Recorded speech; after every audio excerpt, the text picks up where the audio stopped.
Вот такой комплект, я бы сказал, ремкомплект, делают для рулевой рейки Ford Mondeo 4.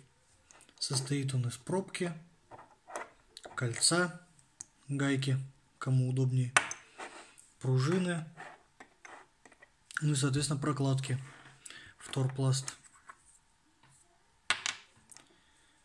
Тот, кто слышит стуки в своей подвеске, наверное, уже наслышан о такой проблеме, что нужно менять пробку. Соответственно, родная стоит пластиковая.